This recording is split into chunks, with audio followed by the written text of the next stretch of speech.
Week 9, Overcoming Procrastination. Welcome back, friends. I'm Barbara Schnarr Giatti, and I'm glad you're here. Every week we come together to grow and glow and live more fully and more consciously as we glow from the inside out. This is week 9 of 12 of the Giatti Glow podcast series. If you're following along in my 12-week life coaching book, that's fantastic. If you don't have the book, that's absolutely fine. But you will want something to write with and write on. If you'd like to get the book, just go to the About section of Giatti Glow where you found this podcast, and there will be a link to my 12 life coach sessions for coaches and individuals book on Amazon. Or you can just go to Amazon and search for Schnarr Coach. That's Schnarr Coach. Schnarr is my maiden name, and that's what I used for these books. You can support this podcast by buying any of the books or donating on Buy Me a Coffee. The links are in the Giatti Glow description. If you've made it with me this far, I really appreciate you sticking with me, and it sure would help me out if you could like, subscribe, and share this podcast. Thanks. This week, we're exploring something nearly everyone grapples with: procrastination. It's that subtle pull towards avoidance, even when you truly want to move forward. While it can look like laziness on the surface, procrastination is almost always rooted in something deeper. It's tied to how we manage our emotions, how we respond to uncertainty, and how we protect ourselves from discomfort. Part 1.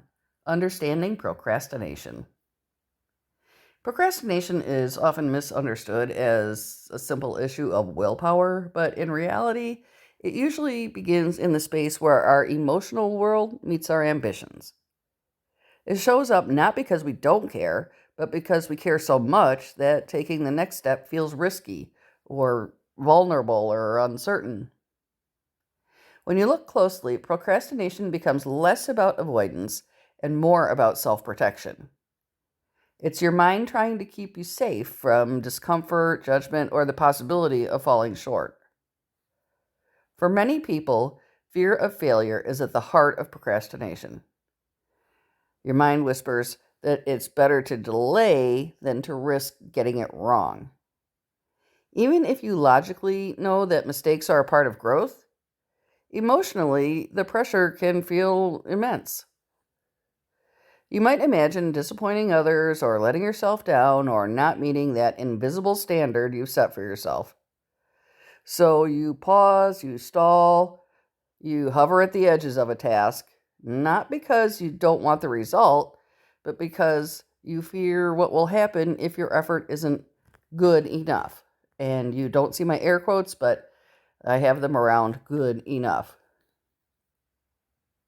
For others, perfectionism becomes a barrier.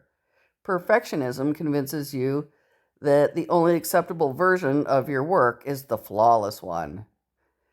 The idea of starting feels intimidating because you're already aware that the first draft won't look like the final version. Perfectionism magnifies every potential flaw before you've even begun, and when the standard feels so unattainably high, taking action can feel overwhelming.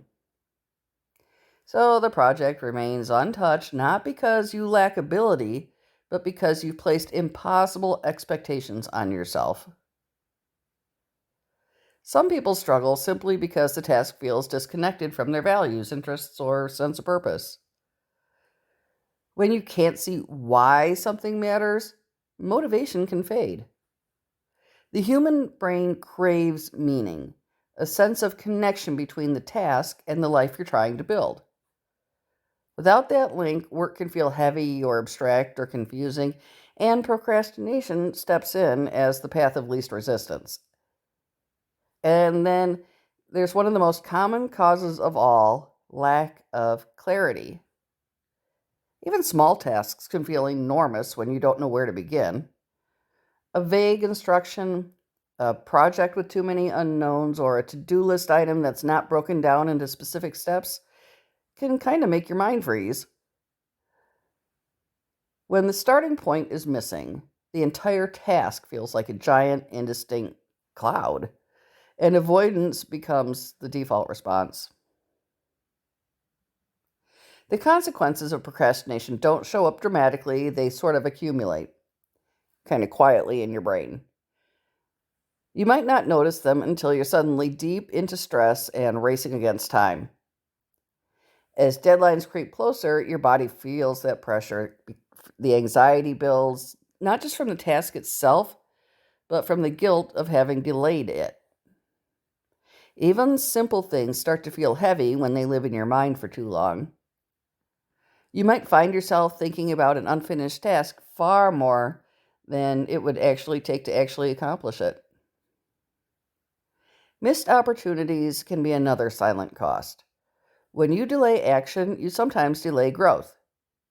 The chance to move forward, to learn something new, and to build momentum. Over time, chronic avoidance begins to chip away at your sense of self-trust. Each time you delay something you intended to do, a small part of you questions your own ability to follow through. You start to wonder, can I rely on myself? That inner doubt can be even more damaging than the delay itself because it makes the next attempt feel even harder. This internal shift, the erosion of trust in our own consistency, is one of the most painful effects of procrastination. You might begin to label yourself as lazy or unmotivated, even though none of that is true. These labels then reinforce the cycle. The more you believe you can't start, the more difficult starting becomes. Understanding why procrastination happens, truly understanding the emotional, mental, and practical factors behind it, is the first step in breaking the cycle. Procrastination is not a personal flaw, it's a pattern. And patterns can always be rewritten with awareness, compassion, and new strategies. Part 2. Identifying your triggers. Once you begin to understand the emotional roots of procrastination, the next step is learning how to identify the moments that tend to pull you off course. Procrastination rarely appears out of nowhere. It's usually triggered by particular environments, thoughts, feelings, or patterns that repeat themselves quietly throughout your day. When you start noticing these triggers, you gain a powerful kind of self-awareness, the ability to recognize the early signs of avoidance before they take hold. One of the most common triggers is distraction. The world is full of things designed to capture our attention. Notifications, social media feeds, news updates, messages, and the endless entertainment just tap away. These distractions offer a quick hit of satisfaction, a tiny burst of dopamine that feels easier and more enjoyable than tackling something challenging. And because they're always available, they become a natural escape when you feel overwhelmed or uncertain. You're not choosing your phone over your priorities because you're irresponsible. You're choosing relief over discomfort, and that's an important distinction. Another powerful trigger is the size of or complexity of a task. When something feels too big or unclear, it becomes psychologically heavier. Your mind doesn't know where to begin, so it chooses not to begin at all. Think of a task as maybe like a tangled ball of yarn. Even though the whole thing is manageable, the first step feels messy and frustrating. Starting requires emotional energy, and if that energy feels unavailable or stretched thin, avoidance becomes the easier path.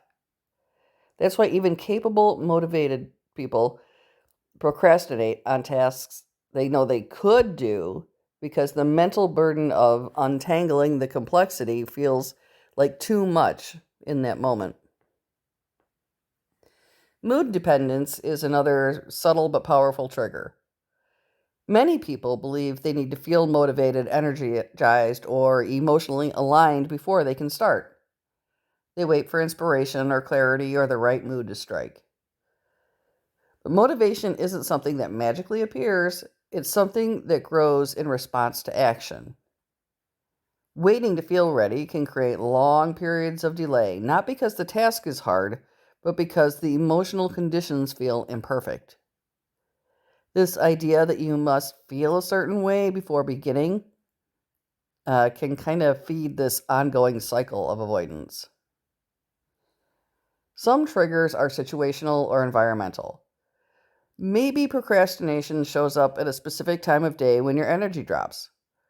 Maybe it surfaces in a particular room where you tend to multitask or relax. Maybe it's linked to certain people or conversations or stressors that drain your focus. These triggers are often so ingrained that you don't notice them until you deliberately start paying attention. And then there are internal triggers, thoughts, beliefs, or self judgments that shape your behavior. If you hold the belief that you should be able to do something perfectly, or that you never stick to things, or that you're not good at starting, those stories can become triggers in themselves. They create an emotional atmosphere that makes taking action feel intimidating, even when the task is small. Identifying your triggers isn't about criticizing yourself, it's about gathering information. Start noticing when you tend to drift away from a task. Does it happen when you're tired? Or when you're unsure about what to do next? Or maybe when your phone is nearby? Patterns will start to emerge, and those patterns will give you clarity. This kind of awareness is incredibly empowering. When you can say, this is the moment I usually procrastinate, you interrupt the automatic nature of the habit. You step out of the reactivity and into choice. And with that choice, you can respond differently. You can adjust the environment, simplify the next step, take a short break, or maybe reconnect with your purpose. These are all strategies to help you break the cycle before it takes hold. Procrastination loses much of its power when you understand what triggers it. Part 3. Strategies to take action. Once you begin recognizing your procrastination triggers, you can start shifting from awareness into action. And it's important to remember that taking action isn't about suddenly becoming a hyper-productive version of yourself. It's about learning sustainable ways to move forward, even when part of you wants to pull back. Action becomes much easier when you break it down into steps that feel approachable and realistic. One of the most effective strategies is breaking large tasks, into smaller, more manageable pieces. The human brain loves clarity and hates vagueness. When a task feels huge or undefined, your mind doesn't know where to begin, so it convinces you to wait. When you break something big into smaller steps, you create a psychological breathing space. Suddenly, you're not trying to write the whole report, you're simply outlining the first 3 points. You're not trying to clean the house, you're picking up just the items in one room. These smaller steps reduce the emotional load and give you a tangible starting point. Breaking tasks down also helps you experience progress more quickly. And progress, even tiny progress, builds momentum. When you can check something off your list, your brain gets a small burst of satisfaction. That win, no matter how small, encourages you to keep going. It shifts the energy from avoidance to engagement. Another tool that can make a huge difference is the 5-minute rule. This strategy is simple but powerful. Commit to doing a task for just 5 minutes. Not an hour, not even 15 minutes, just 5. This works because the hardest part of almost anything is just the beginning. The resistance you feel before starting is much stronger than the resistance you feel once you're in motion. 5 minutes is enough to bypass that resistance without triggering your brain's objections. This is the magic part. Once you begin, you often keep going because the mental barrier dissolves. But even if you stop at 5 minutes, you've still made progress. You've taken a step forward, and you've still weakened the procrastination habit. Prioritization is another essential strategy. Not all tasks are equal, and when everything feels urgent or important, it becomes difficult to know what truly deserves attention. When you take the time to identify the tasks that will have the greatest impact, the ones that move your goals forward or lighten your mental load, you focus your energy where it matters most. Prioritizing helps you work from intention rather than overwhelm. Another helpful approach is setting personal deadlines. Even when no one else is expecting something from you, deadlines create structure and accountability. They give your brain a sense of urgency, but not in a stressful way, in a clarifying way. A deadline turns a vague intention into a concrete commitment. Without a deadline, tasks tend to expand or drift, filling whatever open space they can find in your mind. But with a deadline, you create boundaries around your time and energy. And finally, it's important to build action strategies that feel compassionate rather than punishing. If you approach procrastination with harshness, it just reinforces the anxiety and fear that fueled the avoidance in the first place. But when you approach with curiosity and gentleness, asking yourself what would help, you take the next step. Excuse me. You create an environment where progress is possible. You teach your mind that effort doesn't have to feel like pressure, it can feel like support. Part 4. Reducing distractions and protecting focus. Even with the best intentions and the clearest plans, staying focused can feel like a challenge in a world filled with constant noise.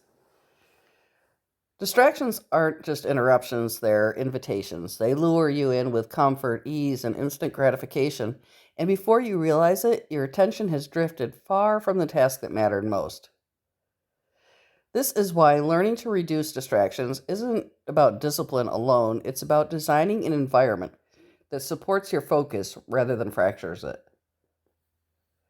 One of the most effective ways to protect your focus is to create a workspace that feels intentional and calming. Your environment influences your mind more than you might think. When your space is cluttered, your thoughts tend to scatter. When your surroundings are chaotic, your attention struggles to settle. A clean, organized, inviting workspace signals your brain that it's time to concentrate. And you don't need a fancy office or special equipment. Even a small, tidy corner can make a significant difference. The goal is to create a space that feels like a cue that this is where I focus. Another crucial piece of reducing distraction involves the technology you use every day. Your devices are powerful tools, but without boundaries, they can easily become sources of constant interruption. Notifications, alerts, badges, and pop ups all compete for your attention like small little voices tugging at your sleeve. Turning off non essential notifications, using Do Not Disturb mode, or placing your phone across the room can transform your mental landscape. These aren't rigid rules, they're acts of self respect. They tell your brain, what I'm doing right now matters. If you tend to drift online, using browser extensions or apps that limit access to distracting websites can help protect your energy. These tools aren't about restricting you, they're about creating the conditions for deeper focus. When the digital noise quiets, your mind has more room to breathe, think, and create. But distractions aren't always digital. Sometimes they come from the people around you, family members, roommates, coworkers, or friends who don't realize they're interrupting your flow. Setting boundaries is an essential part of protecting your focus. Letting others know when you need uninterrupted time isn't selfish. It's an act of clarity and communication. You're just saying, for the next hour, I'm dedicating myself to this task. These boundaries help others respect your time, and they help you take your commitment seriously. Another key element of protecting focus is learning to manage internal distractions, those wandering thoughts or worries or impulses that pop up when you're trying to work. Sometimes your mind drifts because you're tired or bored or emotionally overwhelmed. when it drifts because you're resisting the discomfort of the task. So when this happens, sort of acknowledge the distraction rather than fighting it. A simple mental note, there I went, now I'm coming back, can bring your attention back without judgment. You can also support your focus by using the Pomodoro technique like we talked about. That's when you focus intensely for a set period of time and then take a short break and then focus and then take a break. They can help your brain stay engaged without burning out. The rhythm of focused work followed by rest creates a natural flow which feels sustainable and energizing. Reducing distractions isn't about forcing yourself into perfect discipline. It's about making thoughtful choices that create an environment where your attention can settle. It's about setting yourself up for success by removing friction and minimizing the temptations that pull you away from your goals. When you craft your environment with intention, focus becomes less of a struggle and more of a natural state. In the end, protecting your focus is an act of self-care. It's a way of honoring your time, your goals, and your mental well-being. When your space, your tools, and your boundaries all support you, procrastination loses one of its strongest allies. Part 5. Building momentum. Momentum is one of the most underrated forces in personal growth. It has a magic to it. Once you take that first small step towards something you've been avoiding, everything begins to shift. And the task that once felt heavy starts to feel lighter and your resistance melts away. Momentum doesn't come from waiting for the perfect moment or summoning a huge burst of motivation. It comes from action, often small action, repeated consistently. One of the most effective ways to build momentum is to start with something easy. Begin with a part of the task that feels simple, familiar, or even enjoyable. When a task feels intimidating, your mind instinctively pulls back. But when you choose a small, approachable entry point, you bypass that emotional wall that often keeps you stuck. That easy first win opens the door. Suddenly you're not staring at a mountain anymore. You've already stepped onto the path. Momentum also grows through visibility. When you track your progress, even in the simplest ways, you create a visual reminder of your effort. Maybe you use a habit tracker or a calendar or a notebook or even just a checkmark system. It doesn't matter how you do it. What matters is that you can see what you've done.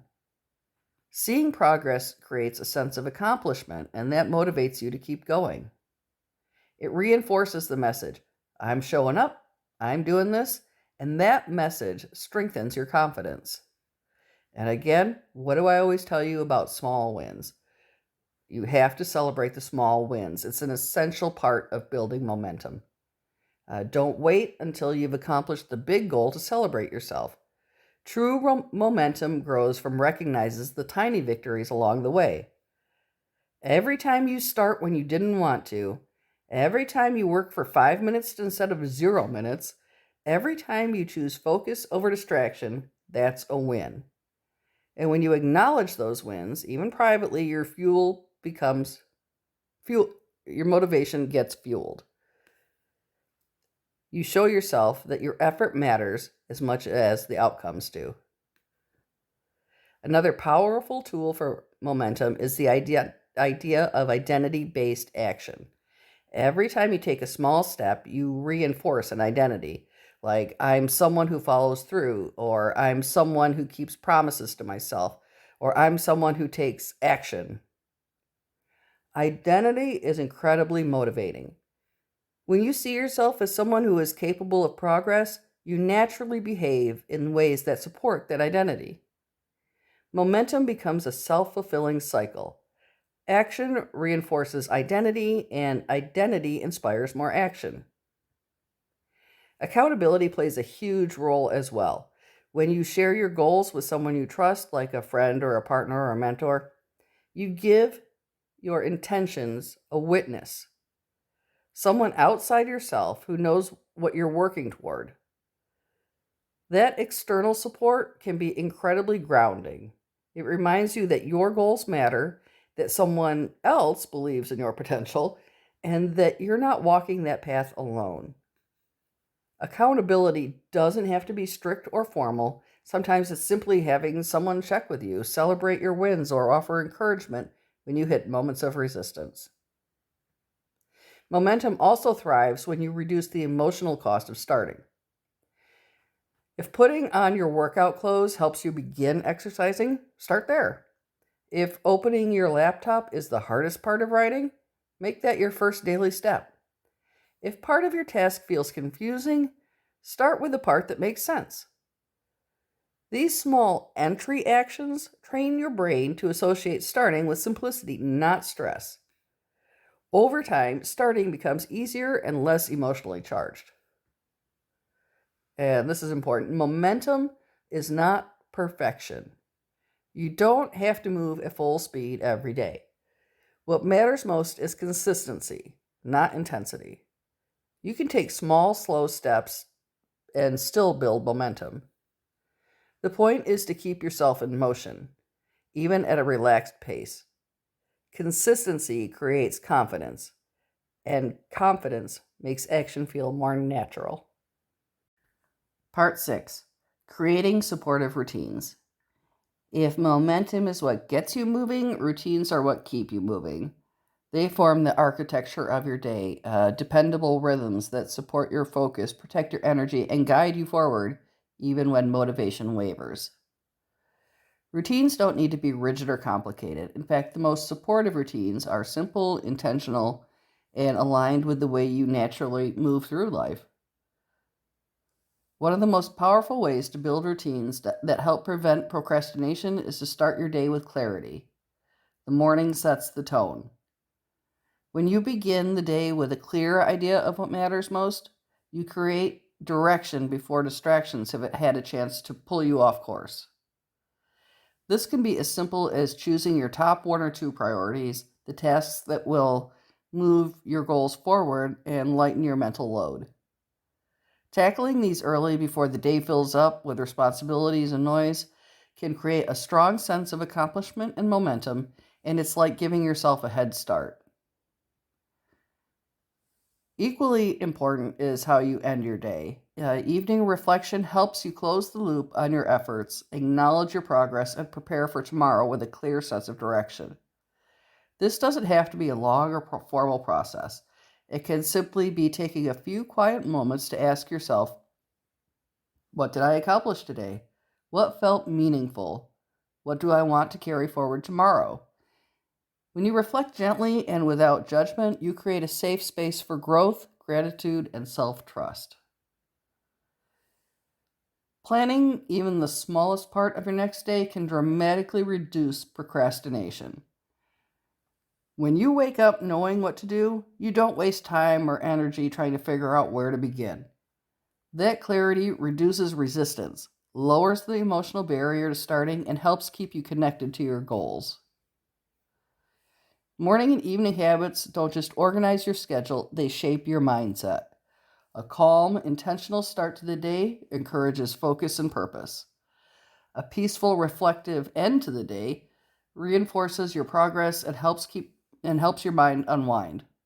Together, these routines create consistency, the very thing procrastination struggles to survive in. Supportive routines don't eliminate procrastination entirely, but they make it far less likely. They create clarity, reduce overwhelm, and give you a sense of grounded direction. And those are qualities that make it much easier to stay engaged with your goals. Part 7. Long-term success and sustaining progress.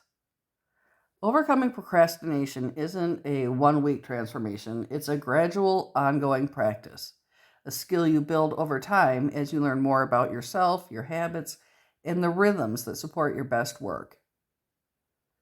Long-term success comes from consistency, compassion, and continual adjustment. It's less about eliminating procrastination completely and more about steadily weakening its influence as you grow stronger with clarity and confidence. Part of sustaining progress means updating the way you think about success. It's easy to fall into the trap of believing that productivity requires constant effort or flawless discipline, but real, lasting progress is built on incremental movements, little adjustments, steady steps, and moving forward. Consistency doesn't mean you never slip. It means you return again and again to what supports you. You shift from perfection to persistence. You focus on movement rather than speed. Another important part of long-term success is celebrating your growth along the way. Again, I'm always going to keep telling you this again and again and again. It's easy to overlook how far you've come because your brain tends to focus on what needs to be done. But pausing to acknowledge your progress reinforces your belief in your ability to change. Every task completed, every moment of focus, every time you choose a small step over avoidance, these are victories. These moments strengthen your identity as someone who can take action and follow through. And identity, more than anything else, shapes behavior. Revisiting your goals regularly helps sustain motivation. When you reconnect with the deeper why behind your efforts, you reignite your sense of purpose. Maybe the task moves closer to a long-term vision. Maybe it supports your well-being. Maybe it opens a door to future possibilities. Purpose fuels persistence. When you remember what you're working toward, that effort feels meaningful rather than burdensome. Maintaining long-term progress also means tending to your emotional landscape. Procrastination often creeps back in during times of stress, fatigue, or self-doubt. Learning to support yourself through these moments with rest, kindness, realistic expectations keeps you grounded and steady. Self-compassion isn't a soft skill, it's an essential tool for resilience. Or resistance, it depends on what your goals are. When you meet your challenges with gentleness instead of harshness, you give yourself the emotional breathing room that you need to keep moving forward. And finally, sustaining progress requires a shift in perspective. You don't need to conquer procrastination to build a meaningful, productive life. You simply need to understand it, notice it, and choose differently, little by little. Some days you'll make big strides. Some days you'll make little tiny ones. And some days your step forward may simply just be a decision to rest for the day. All of these count. All of these belong to the process. Long-term success isn't about perfection, it's about return. Return to your routines. Return to your clarity. Return to the small habits that support you. Return to your goals and your sense of purpose. And most importantly, return to yourself with kindness whenever you drift. When you learn to sustain progress with awareness, compassion, and steady intention, procrastination no longer holds the same power. You become someone who moves through resistance rather than getting stuck in it. Someone who honors their time. Someone who follows through. Not because they have to, but because they're building a life that matters to them. Part 8. Wrap up and closing.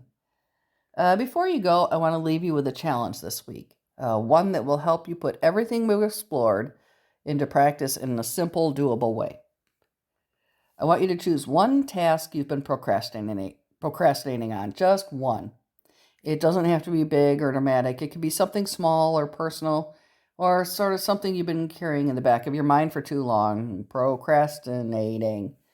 Here's your challenge. 1, break it into 3 tiny steps.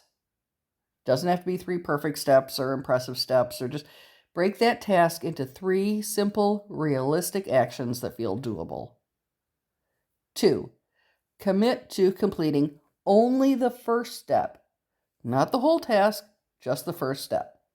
And give yourself permission to keep that small. Number 3, after you finish that first step, pause and notice how it feels. No judgment or pressure, just awareness. The feeling of, I did that. This challenge isn't about finishing something huge. It's about showing yourself that you can begin. It's about building that moment of momentum, a spark of confidence, a tiny shift in the way you approach things that matter to you. Thank you for spending this time with me today.